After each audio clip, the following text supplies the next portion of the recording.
Okay, ರಾಜ್ಯಪಾಲರ ಜೊತೆ ಮುಖ್ಯಮಂತ್ರಿ ಕುಮಾರಸ್ವಾಮಿ ಭೇಟಿ ಅಂತ್ಯವಾಗಿದೆ. ಬುಧವಾರ ಸಂಪುಟ ವಿಸ್ತರಣೆಯಾಗುತ್ತೆ ಅನ್ನೋದ್ರ ಬಗ್ಗೆ ಮಾಹಿತಿ ಈಗ ಲಭ್ಯವಾಗ್ತಾ ಇದೆ ಅಂತಕ್ಕಂಥದ್ದು. ರಾಜ್ಯಪಾಲರ ಜೊತೆ ಮುಖ್ಯಮಂತ್ರಿ HD ಕುಮಾರಸ್ವಾಮಿ ಮತ್ತು ಉಪಮುಖ್ಯಮಂತ್ರಿ ಡಾಕ್ಟರ್ G ಪರಮೇಶ್ವರ್ ಇಬ್ಬರು ಕೂಡ ಭೇಟಿಯಾಗಿದ್ರು. ಭೇಟಿಯಾಗಿ ಬಂದ ಬಳಿಕ ಈಗಷ್ಟೇ ಪಕ್ಕಾ ಆಗ್ತಾ ಇದೆ, ಸಂಪುಟ ರಚನೆ ಬುಧವಾರ ಬೆಳಿಗ್ಗೆ 10 ಗಂಟೆಯ ನಂತರ ಆಗುವಂತಹ ಸಾಧ್ಯತೆ ಇದೆ.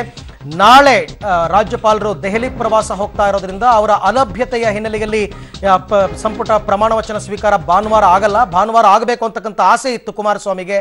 ರಾಜ್ಯಪಾಲರು ಇಲ್ಲದಿರುವಂತಹ ಕಾರಣ ಈಗ ಬುಧವಾರಕ್ಕೆ ಮುಂದೂಡಿಕೆಯಾಗಿದೆ. ಈ ಬಗ್ಗೆ ಮತ್ತಷ್ಟು ಮಾಹಿತಿಯನ್ನು ಪಡ್ಕೊಳ್ಳೋಣ. ನಮ್ಮ ಪ್ರತಿನಿಧಿ ಮಾರುತೇಶ್ ನನ್ನ ಜೊತೆ ಇವಾಗ ಲೈವ್ ಜಾಯಿನ್ ಆಗ್ತಾ ಇದ್ದಾರೆ. ಎಸ್ ಮಾರುತೇಶ್, ರಾಜ್ಯಪಾಲರು ಮತ್ತು ಕುಮಾರಸ್ವಾಮಿ ಅವರ ಭೇಟಿಯ ನಂತರ ಏನು ಫೈನಲ್ ಆಗಿದೆ?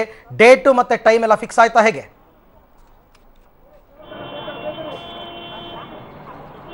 ಸದ್ಯಕ್ಕೆ ಈಗ ರಾಜಭವನದ ಮಾಹಿತಿಯನ್ನ ಎದುರು ನೋಡ್ತಾ ಇದ್ದಾರೆ ಎರಡೂ ಪಕ್ಷದವರು. ಯಾಕೆಂದ್ರೆ ಅವರು ಭಾನುವಾರ ಇಲ್ಲಿಂದ ಹೊರಡೋದ್ರಿಂದ ವಾಪಸ್ ಸೋಮವಾರ ಮತ್ತೆ ಮಂಗಳವಾರ ಯಾವ ಟೈಮಿಗೆ ವಾಪಸ್ ಆಗ್ತಾರೆ ಅನ್ನುವಂಥದ್ದು ಬಹಳ ಪ್ರಶ್ನೆ ಆಗಿರೋದು.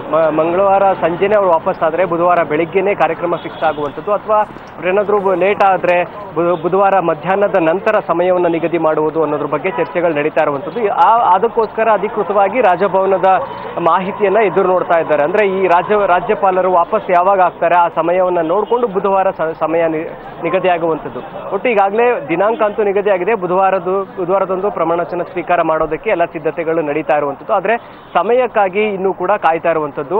ಈಗಾಗಲೇ ಕುಮಾರಸ್ವಾಮಿ ಮತ್ತು DCM ಪರಮೇಶ್ವರ್ ಈಗಾಗಲೇ ರಾಜಭವನದ ಮೀಟ್ನಾಗಿ ಮಾತನಾಡಿದ್ದಾರೆ. ಜೊತೆಗೆ ಯಾರ್ಯಾರು ಸಚಿವರಾಗಿ ಪ್ರಮಾಣ ವಚನವನ್ನು ಸ್ವೀಕಾರ ಮಾಡ್ತಾರೆ ಅನ್ನೋದ್ರ ಬಗ್ಗೆ ಈಗಾಗಲೇ ಒಂದಷ್ಟು ಮಾಹಿತಿಯನ್ನು ಕೂಡ ಈಗ ರವಾನೆ ಆಗಿರ್ತಕ್ಕಂಥದ್ದು.